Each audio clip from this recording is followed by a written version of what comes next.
The shriek that pierced the air at 2:13 a.m. was one of pure disbelief, followed immediately by a whooshing roar of high-pressure water bursting through metal. Security camera footage would later show a woman, middle-aged, hair soaked and stuck to her face, glasses flung askew, slammed backward by a jet of water erupting from a pipe she just sawed through. Her name was Karen. She wore a poncho, garden gloves, and the satisfied smirk of someone who thought they were saving the world. Until the world punched back. In that moment, she hadn't just cut a water pipe.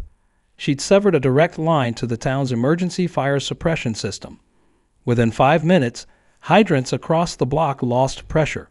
Within 15, a house fire a few streets over had no water to fight it. Within 30, the fire chief was banging on my door, red-faced and furious, demanding to know why half the district's hydrants had gone dry on one of the hottest nights of the year.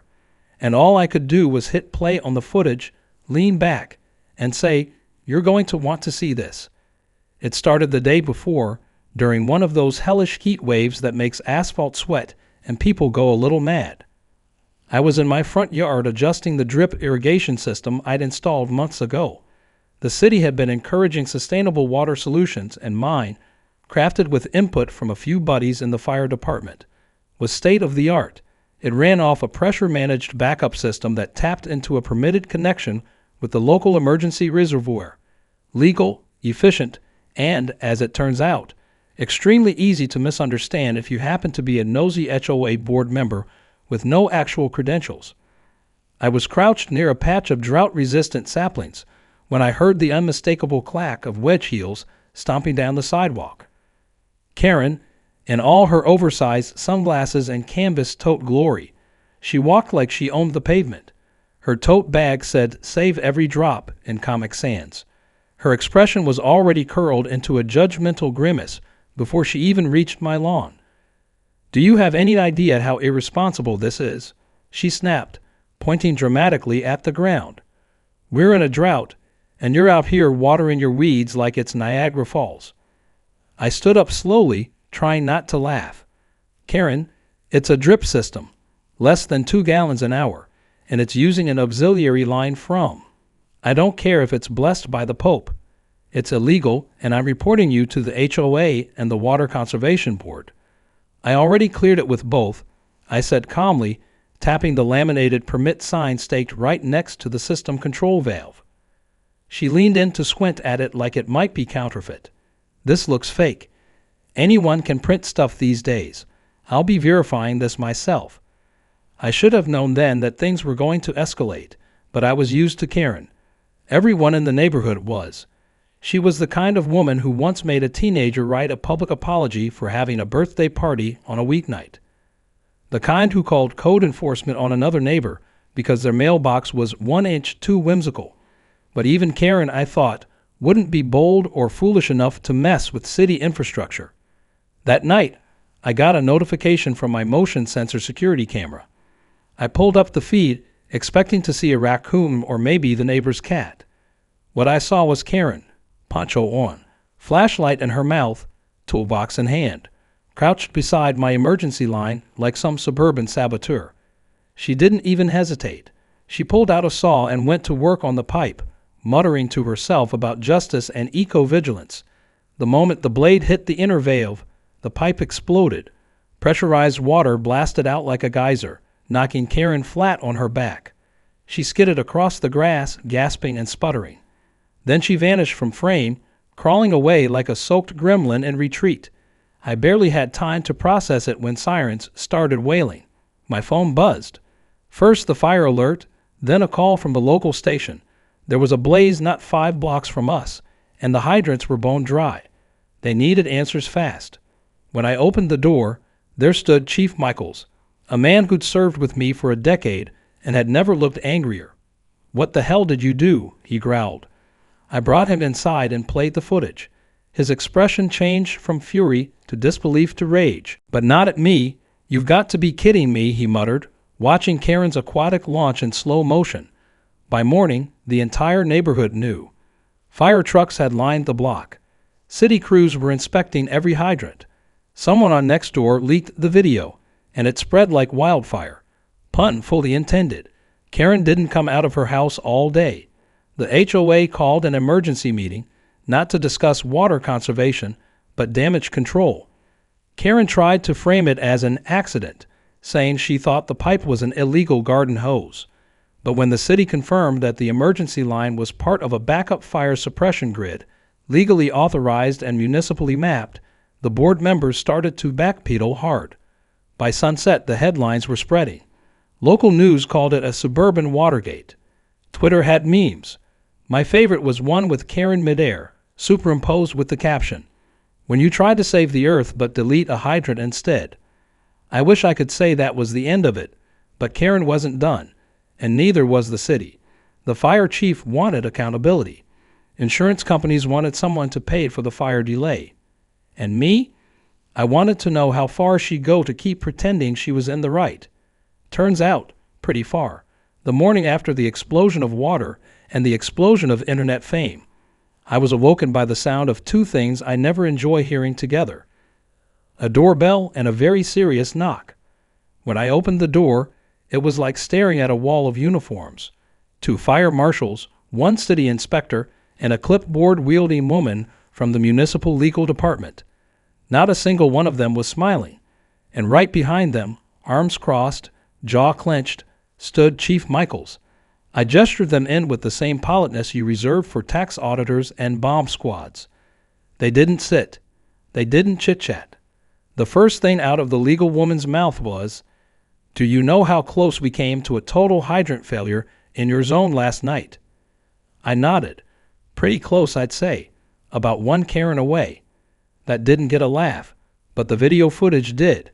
After they finished watching Karen's midnight plumbing escapade, all of them were trying not to chuckle except the chief, who looked like someone had parked a truck on his patience.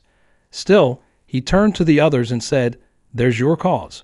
It wasn't sabotage from inside the system. It was suburban sabotage. She cut a pressurized emergency line, and the loss cascaded through 3 junctions. The inspector added that the city had authorized my system 2 years ago under the fire department's community auxiliary program, meaning Karen had not just tampered with private property. She disrupted an emergency pipeline under municipal jurisdiction. The woman with the clipboard underlined that several times. This is a city matter now. Meanwhile, across the street, Karen's shutters were closed tighter than a bank vault. I could imagine her pacing around, clutching her HOA binder like a legal shield, wondering just how bad it was going to get. The answer? Pretty bad. A few hours later, a city van rolled up and taped a bright orange notice to her front door. It was a cease and desist from the Public Works Department and a formal notice of investigation for interference with city infrastructure. Less than 10 minutes after that, the HOA held a closed-door emergency meeting, probably to figure out how fast they could throw her under the bus without getting dragged with her. The real fun started that afternoon when Karen tried to spin the situation. She came out, hair curled, blouse starched, and her most fake-friendly smile glued to her face, just as a local news crew showed up for an interview. Apparently, she'd invited them. "This neighborhood is under siege," she declared dramatically in front of her garden gnome collection, "by selfish individuals who put their landscaping above the survival of our planet. I was merely investigating a suspected illegal water connection. I watched this on the live feed, a garden hose slung over my shoulder, sipping lemonade like I was at a backyard theater. But the reporters didn't buy it, not when they had footage, not when the city inspector gave a brief statement immediately after her, saying the water system she cut into was legally approved and part of a firefighter auxiliary plan.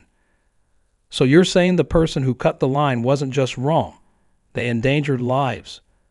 The reporter asked. The inspector nodded. Karen's smile twitched. It was a beautiful moment.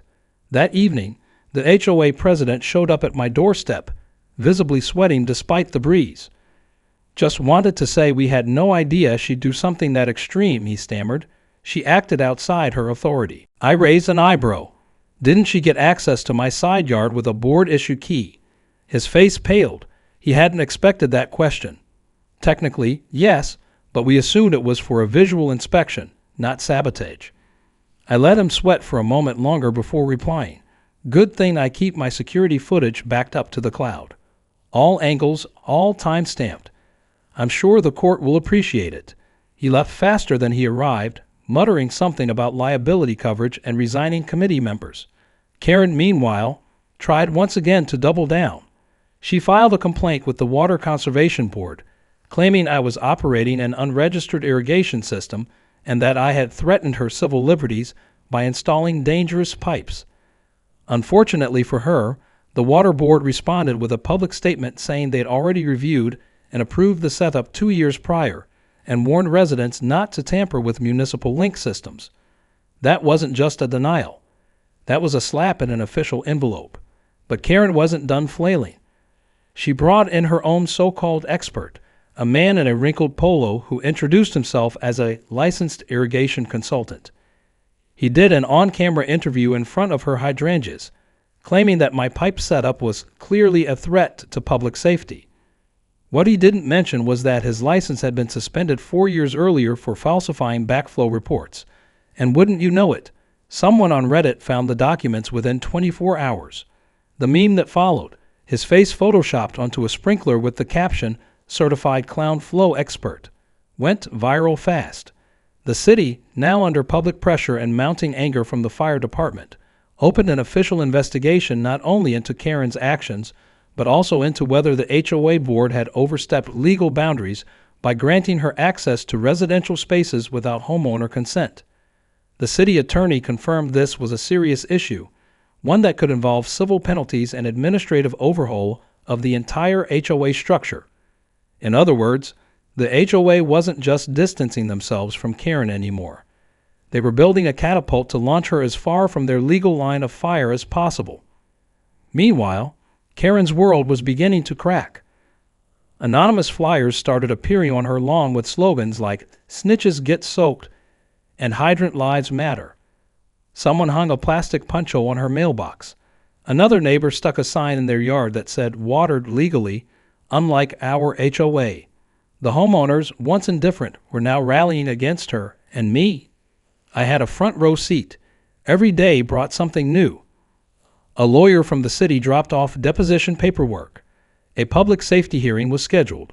A group of firefighters asked if they could use my yard for a community safety demonstration. And in the middle of it all, Karen made one final mistake. She tried to speak at the Hello Town Hall. She walked in, clutching a stack of papers, and declared herself a whistleblower. But before she could say more than 3 sentences, the president of the HOA interrupted her, with a lawyer at his side, and said, "You are no longer recognized by this board." The room clapped. Someone even booed. Karen turned bright red, threw the papers in the air like she was storming off a courtroom set, and left. As I watched her slam the door behind her, I couldn't help but think this was just the beginning. The storm was still building, and I had the high ground, the legal documents, and about 400,000 views online cheering me on. Just when the neighborhood thought it had seen the last of Karen's delusions, she returned with a vengeance, wearing a smug expression and dragging behind her what she probably believed was her ultimate weapon: a stack of printed-out social media posts, color-coded files, and a man who introduced himself as Dr. Lawson, water risk analyst. She made her grand reappearance 3 days after being kicked out of the Hello Town Hall, this time accompanied by her so-called expert and a local online news blogger who seemed far too excited to film anything involving neighborhood drama. Karen, still convinced she was the eco-savior of the century, had decided that public sympathy was all she needed to flip the narrative. Unfortunately for her, facts and karma had already beaten her to it. She set up a makeshift press conference on her own driveway, complete with a folding table, a potted plant centerpiece, and a giant poster board with the words "Water Justice Now" hand-painted in what looked suspiciously like leftover children's finger paint. Her expert, Dr. Lawson, shuffled forward to speak first. He cleared his throat like he was about to present Nobel Prize-winning research, then began to lecture the handful of curious neighbors who had wandered over. Based on my extensive analysis of local pressure systems and non-standard pipe flows, he said, holding up a laser pointer that didn't seem to work, "It is evident that this homeowner's irrigation setup presented a clear and present danger to the city's plumbing integrity. It was pointing vaguely at my house, where I was watching from behind a screen door, eating a popsicle. I didn't even flinch when he added, "In my professional opinion, the pipe Karen intervened on was an illegal bypass, likely constructed without certified oversight." One of the older neighbors, a retired plumber named Hank, raised an eyebrow and asked, "You got a license, Doc?" Lawson straightened up. "I was licensed, temporarily suspended due to bureaucratic disagreements." That was enough to send Hank and half the crowd into a chorus of snickers. Karen, undeterred, pulled out a stack of manila folders and began handing them to whoever would take one. Inside were screenshots from Reddit, blurry photos of my lawn, and a wildly inaccurate diagram labeled "Illegal Pipeline Scheme." Just when Karen looked like she might gain an inch of ground, the real blow landed.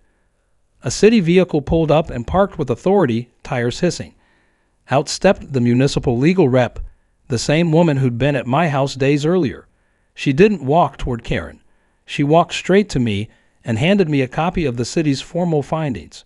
Loud enough for Karen and her audience to hear, she said, "The system you installed has been reviewed and confirmed again as compliant.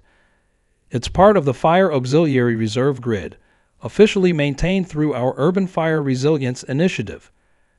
Thank you for your cooperation. Your documentation has been extremely helpful."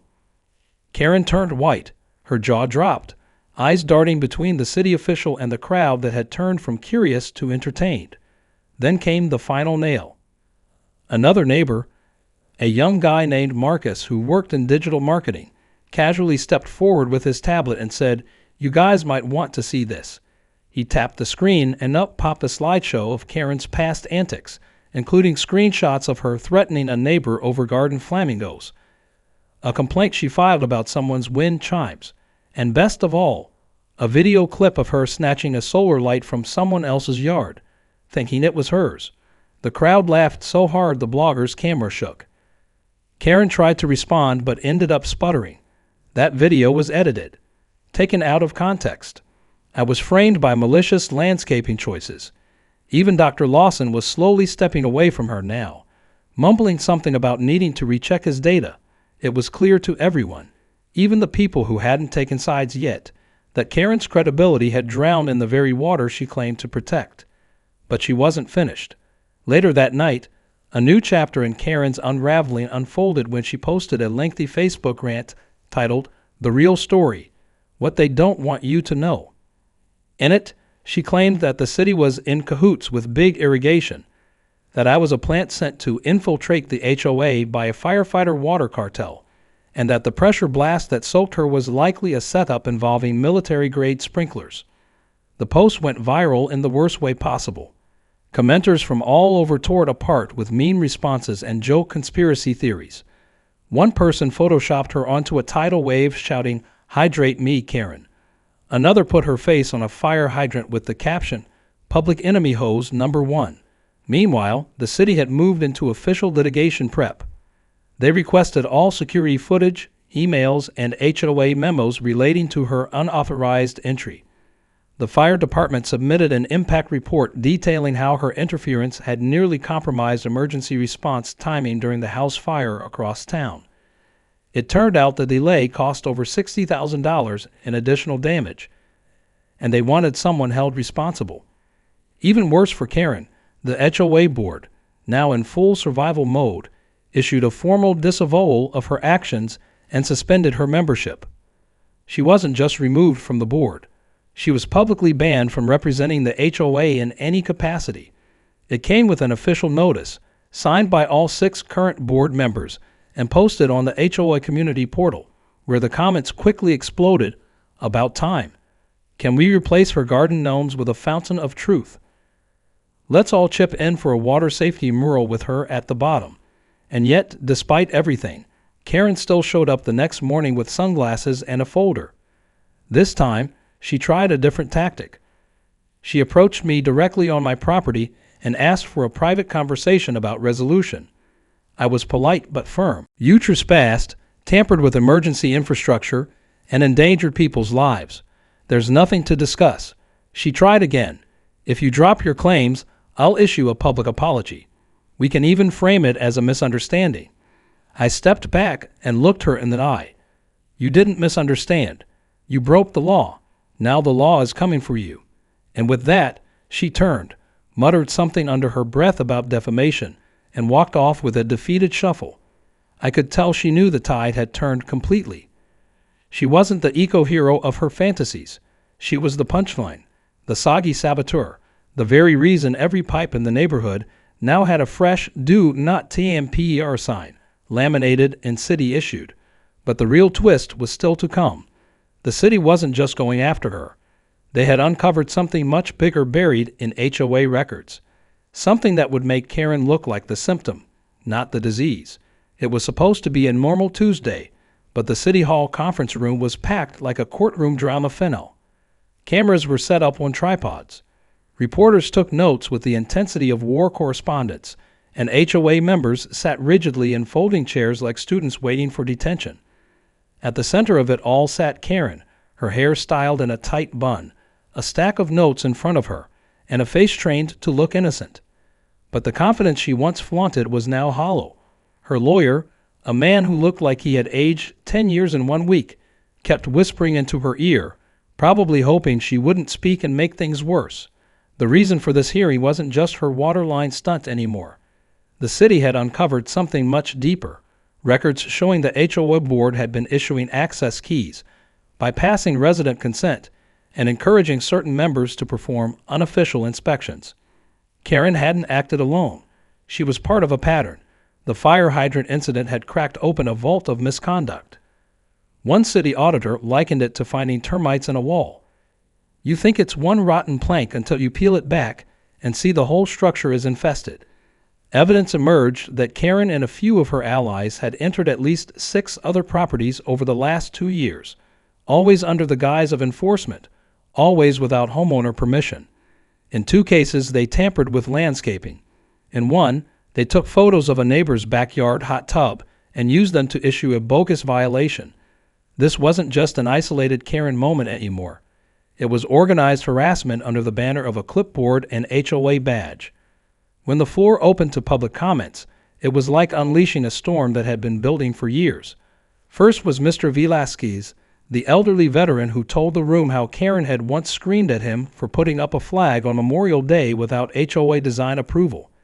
Then came Lila, a single mom whose garden Karen reported for unauthorized use of decorative gravel. And then, quiet but devastating, was Sophia, who showed pictures of her toddler's birthday party ruined when Karen called in a noise complaint for the sound of a bubble machine. With each story, the pressure mounted. It became clear that the real crime wasn't just the hydrant. It was the abuse of power that had gone unchecked. The city attorney stood and laid it out flat. The OOA had been operating in the gray, stretching their authority into something resembling a private patrol force, and Karen had been their most aggressive agent. Her actions, while dramatic, had become the perfect example of everything broken in how the HOA handled enforcement, power, and common sense. A motion was introduced to dissolve the current HOA leadership structure, revoke all active inspection authorizations, and place the board under temporary city supervision pending re-election. The vote passed unanimously. Karen tried to protest. Her lawyer stood up and argued that she had only been trying to protect neighborhood resources, but the judge overseeing the proceedings wasn't impressed. She quoted directly from the city code, highlighting how Karen's actions had not only endangered public safety, but also exposed the HOA to massive liability. Then came the financial reckoning. The city fire department submitted a bill, over $70,000 in damages related to delayed response time, equipment recalibration, and hydrant pressure testing across the grid. The HOA would have to pay it. And thanks to her involvement, Karen was personally named in a portion of the claim. Her eyes widened. Her lawyer whispered frantically, and for the first time since this started, she looked genuinely panicked. But that was just the legal fallout. The social one was already well underway. In the following days, the neighborhood transformed in the most ironic way imaginable. Yard signs started popping up that read "Water watered responsibly" and "Karen-free zone." Someone installed a mock fire hydrant on their lawn with a plastic Karen doll zip tied to it.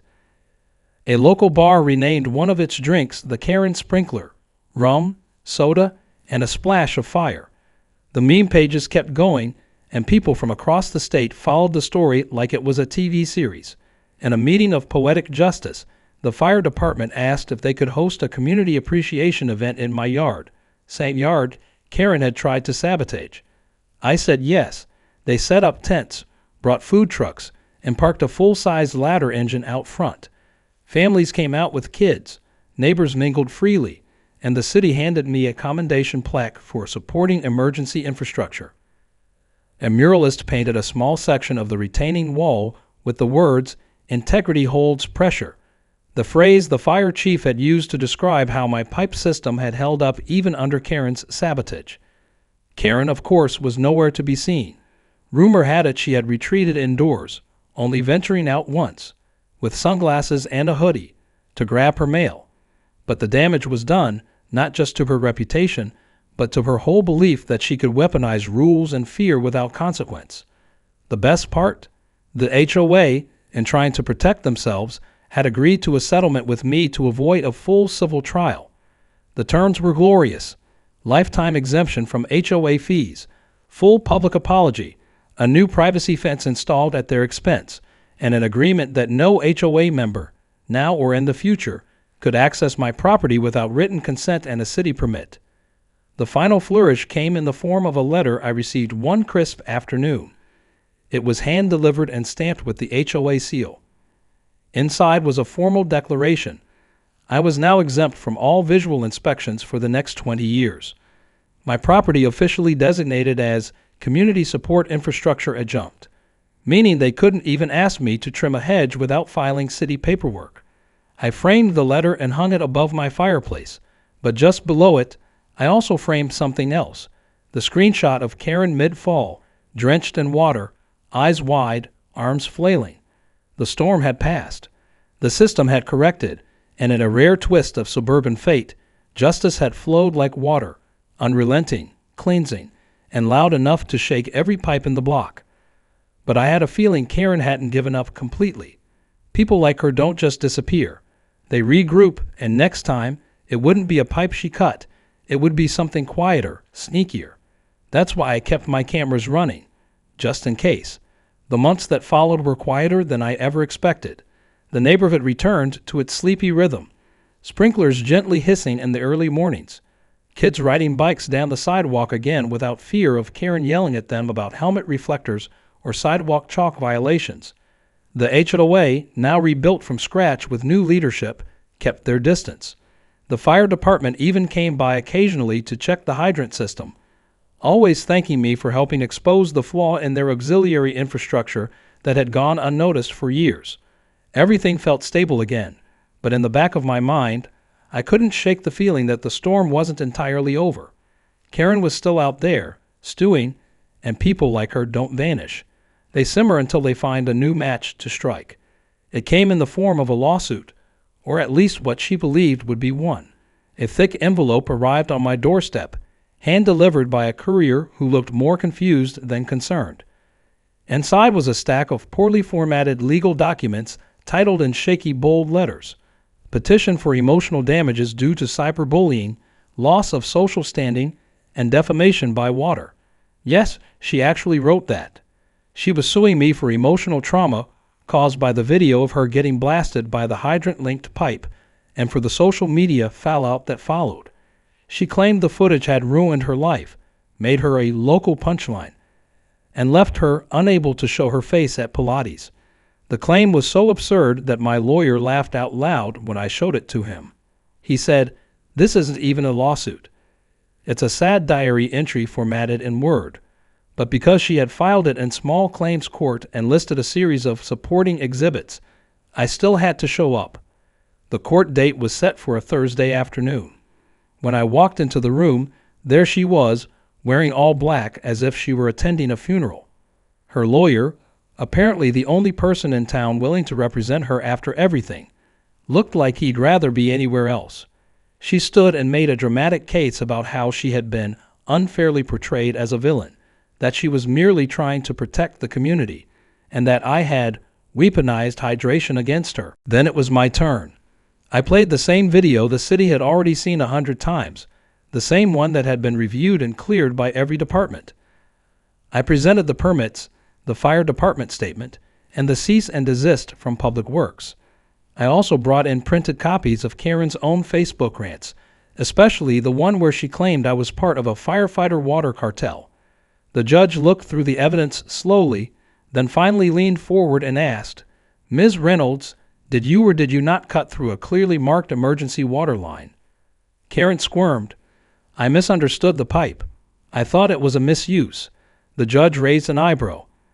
"So you admit you physically trespassed and tampered with another person's water infrastructure during a drought, which resulted in municipal impact?" Karen hesitated, then muttered, "Yes." But the reaction was disproportionate. The judge dismissed the claim with a sigh and added a note to the record stating the suit was frivolous. He warned her that any further attempts to file baseless litigation could result in penalties. Karen's face was tight, pale, her lips pressed into a fine line. She didn't even look at me as she left the courtroom. But as she stepped through the door, a woman waiting outside held up a phone and asked, "Are you the hydrant lady?" Karen turned and stormed down the hallway without answering. I thought maybe that would be the last of it, the final sputtering gasp of a saga that should have ended months ago. But the neighborhood had one more surprise in store. A week after the court hearing, I was invited to the HOA's first ever Resident Appreciation Day, now an annual event created in response to the Karen disaster. The new board had turned over a new leaf completely, friendly, transparent, and focused on actual community building rather than dictating mailbox colors.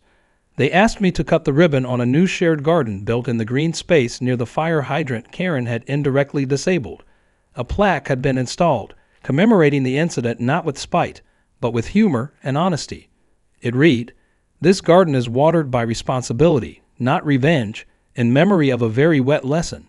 Below it, a bronze hydrant sculpture stood proudly, with a little hose coiled at the base. I couldn't help but smile. Somehow, the chaos had birthed something good. That afternoon, the fire department made one last appearance. They drove through the neighborhood in a slow loop, sirens chirping in celebration. At the center of the convoy, riding shotgun in the lead engine, was Chief Michaels, who gave me a salute as they passed my driveway. Behind them, residents waved, kids tossed biodegradable confetti, and music played from speakers hooked up to solar panels. It wasn't just a party. It was a turning point.